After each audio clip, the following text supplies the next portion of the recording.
Йоу, чё как, совсем недавно вышел мой разбор 7 серии Адского босса. Если вы еще не смотрели, кто вообще такие? Идите быстрее смотреть и приходите сюда. Также объявляю, что с этого видео начинается Хэллоуафон. Теперь все видео до конца этого года будут выходить только по вселенной Отеля Хазбин и Адского босса. Ну а с вас лайк, и еще если не подписаны, обязательно подпишитесь. Ну и про колокольчик тоже не забудьте. И как вы уже знаете, 7-й эпизод разбили на 2 части. Первая часть уже вышла, можете, кстати, заценить на канале у Вивьен. А вторая часть планируется...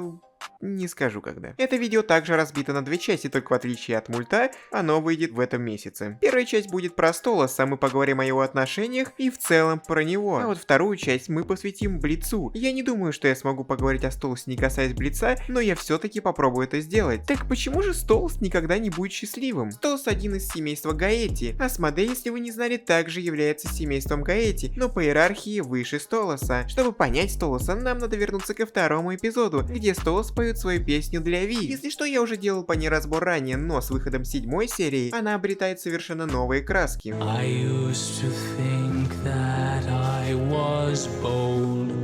I used to think love would be fun. Now all my stories have been told, except for one.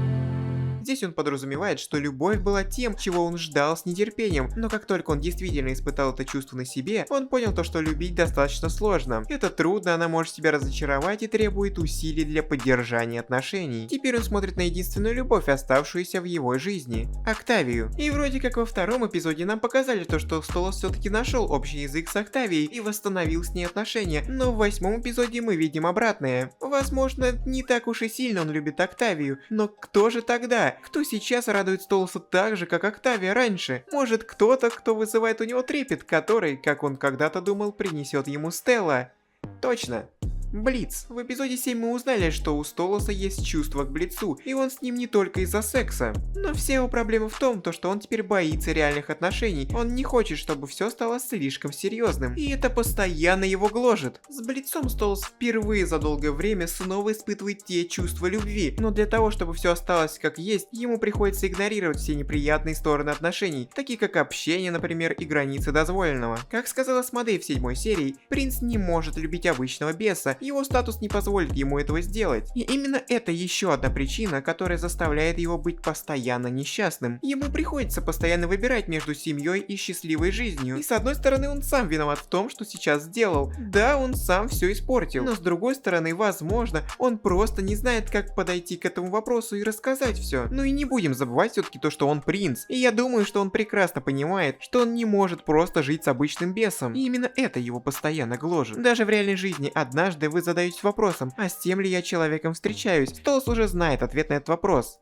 Нет, он смог разрушить свой брак. Он привык думать то, что любовь это весело. Потом он встретил Стеллу. Но через некоторое время он уже понял то, что Стелла это не та, в которую он хочет влюбиться. Но было уже слишком поздно. Может быть, это произошло после встречи с Блицом, а может быть и раньше. И вот именно об этом поется песня во втором эпизоде Адского босса. И это одна из главных причин, почему Столос несчастен. Да, есть еще множество других причин, про которые мы тоже поговорим, но не менее главная причина, он знает, что он умрет. И есть множество вариантов. Убийство, война, даже чистка. Но вот, кстати, насчет чистки не знаю. Возможно, чистка Столосу никак не повредит. Все-таки, как-никак, против обычных ангелов, такой вроде достаточно неплохой демон сможет устоять. Но с другой стороны, у них божественное оружие, которое убивает всех. Как вы думаете? Напишите об этом в комментариях. Да, Столос постоянно ждет своей смерти. Об этом он также еще упоминал в своей песне. Именно поэтому он постоянно ходит со своими телохранителями из АМП. Пока мы говорили про все эти любовные линии, мы совершенно забыли о его самом главном убийце, которое заказала его собственная жена, Страйкере. Помните, я говорил, что Столос так и не смог наладить отношения с дочерью? Скорее всего, Стелла и Ви ушли не просто так, и это ни хера не выходные. Скорее всего, сейчас мы наблюдаем за разводом. Мы видим, что замок пуст, а его растения не ухожены. Скорее всего, Стелла и Ви и правда не уехали на выходные. Я думаю, они не появляются дома уже достаточно давно. Но теперь мы должны вернуться уже не ко второму эпизоду, а к пятому. И давайте вспомним слова Стеллы. I want this cheating prick dead. I don't care who you have to go through, make it happen!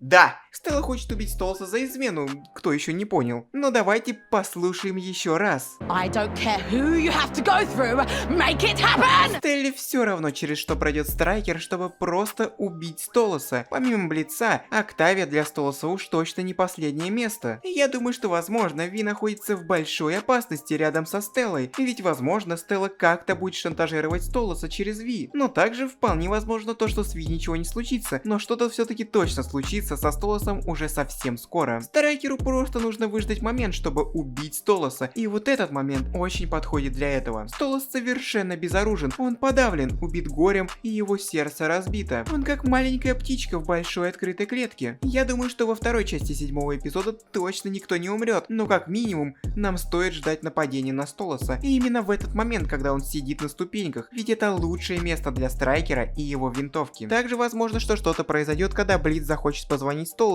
после прошлой ночи. Или же когда Блиц позвонит, уже ответит Страйкер, но будет уже слишком поздно. Да, это видео получилось достаточно коротким, собственно, как и первая часть 7-го эпизода.